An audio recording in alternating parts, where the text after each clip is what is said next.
Salut à tous, je me présente ici HOR officiel.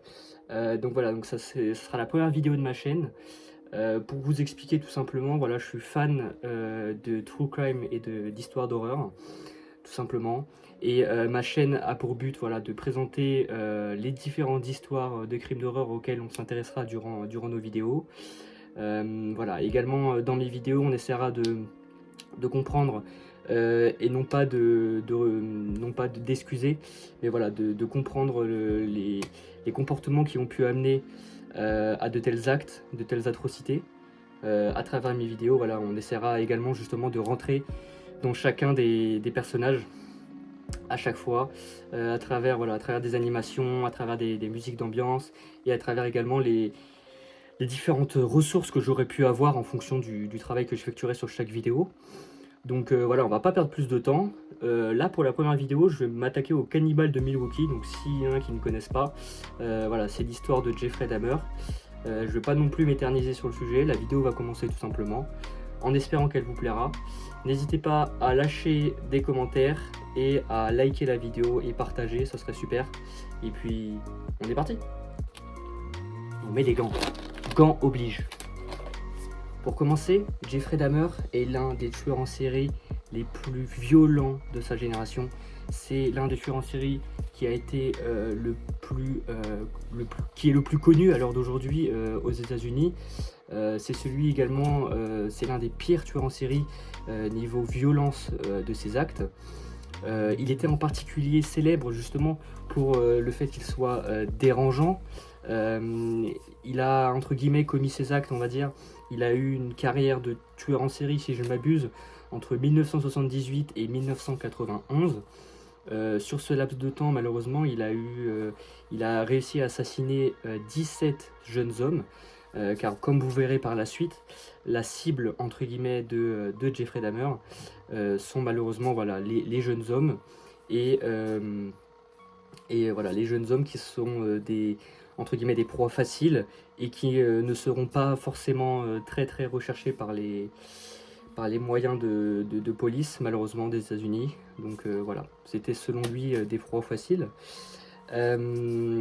Jeffrey Dahmer effectuera des actes de torture, de démembrement, de cannibalisme ou encore de nécrophilie. Mais derrière le monstre, entre guillemets, voilà, il y avait un homme tout à fait, entre guillemets, classique, qui a vécu dans une famille tout à fait ordinaire aux États-Unis, pardonnez-moi. Donc voilà, ce qu'on va essayer de comprendre, c'est comment un enfant timide de base a réussi à devenir un tueur cannibale et aussi prolifique qu'il soit en un laps de temps, entre guillemets, qui est très court au final. Donc c'est parti. Pour comprendre pourquoi Jeffrey Dahmer a pu effectuer de tels actes, de telles atrocités, nous allons plonger premièrement dans son enfance. C'est parti. Donc Jeffrey Lionel Dahmer naît le 21 mai 1960 à Milwaukee dans le Wisconsin. Son père, Lionel de son vrai nom, était quant à lui chimiste et sa mère Joyce, mère au foyer, qui souffrait de troubles mentaux et de crises de panique.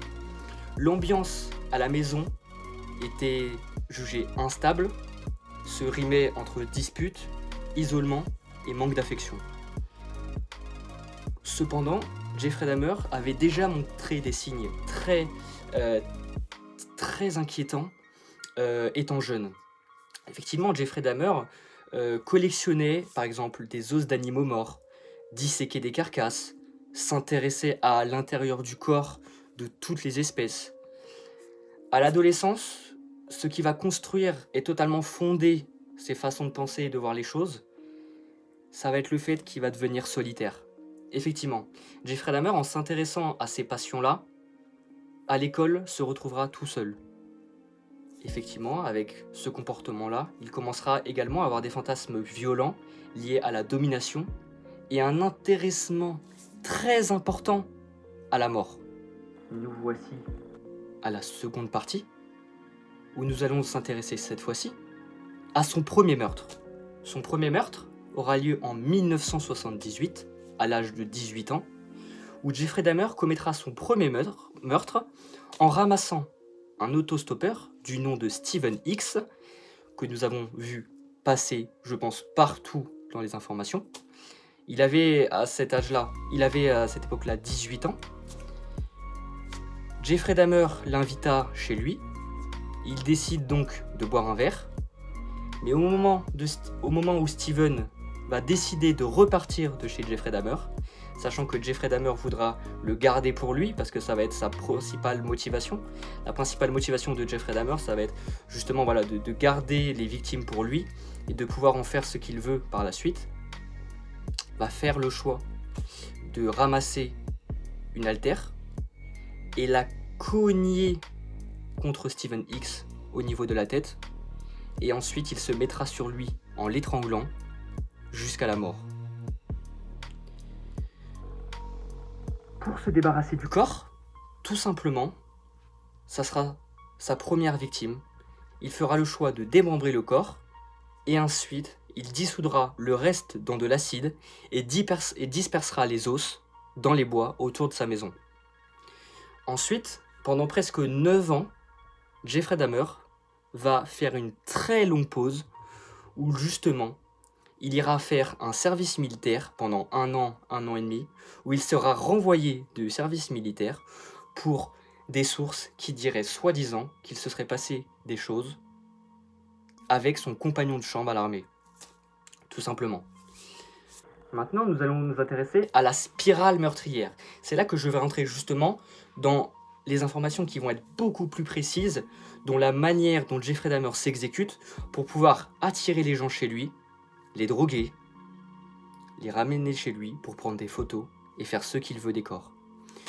Entre 1987 et 1991, Dahmer tuera 16 autres hommes. Quant à sa méthode, comme je vous l'ai dit, il séduit ses victimes dans des bars gays, les drogue, les ramène chez lui, et n'hésite même pas à garder des morceaux de leur corps pour les mettre soit dans son frigo, au niveau des têtes qui ont été retrouvées par exemple. Ce qui choquera le plus dans cette affaire, ce sera la pratique de la nécrophilie, le démantèlement des cadavres, le prélèvement d'organes où il les conservera dans son frigo. Il confirmera même qu'il a mangé certaines parties du corps, comme les biceps ou le cœur, pour se sentir connecté et ainsi garder sa victime à tout jamais au fond de lui. Il conservera également des crânes nettoyés comme trophée, dira-t-il. À un moment, malheureusement, sa technique ne lui suffira plus. Jeffrey Dahmer va trouver ça, entre guillemets, trop simple. Il va essayer de nouvelles expériences. L'expérience qu'il va tester sur l'une de ses victimes sera la lobotomie maison. Il va justement percer le crâne de sa victime vivante pour y verser de l'acide bouillant, espérant, selon lui, créer des zombies sexuels. Son appartement sera renommé l'appartement de l'horreur. Son appartement au 924 North 25th Street à Milwaukee devient un véritable abattoir quand la police y entrera enfin en 1991. Elle y trouvera des restes humains dans le frigo, comme je vous l'ai dit, un tambour rempli d'acide avec des torses dissous, des bocaux contenant des organes, des photos Polaroid des victimes en cours de démembrement et dans des positions totalement atroces. En ce qui concerne l'arrestation, la fin de carrière de tueur en série de Jeffrey Dahmer, elle aura lieu le 22 juillet 1991 à l'appartement de Jeffrey Dahmer. Effectivement, sa dernière victime sera Tracy Edwards, âgée de 32 ans. Il sera menotté par Jeffrey Dahmer et Jeffrey Dahmer, sur un surplus de confiance, osera tourner le dos à sa victime, qui quant à elle aura le courage de courir vers la porte et de débloquer les nombreux cadenas qu'il aura mis sur sa porte. Il arrivera ensuite à sortir du couloir pour ensuite retrouver une voiture de police dans cette rue où il affirmera avoir été agressé de façon sexuelle et drogué par un homme prénommé Jeffrey Dahmer. La police décidera donc de ramener Tracy Edwards à l'appartement de Jeffrey Dahmer pour voir ce qu'il en est et pouvoir en discuter. Lorsque Jeffrey Dahmer ouvre la porte, il refusera totalement que les flics rentrent dans son appartement. Les flics, d'un coup de rage, vont vouloir rentrer à tout prix, et dès qu'ils rentrent, une odeur nauséabonde sort du frigo et sort de la chambre.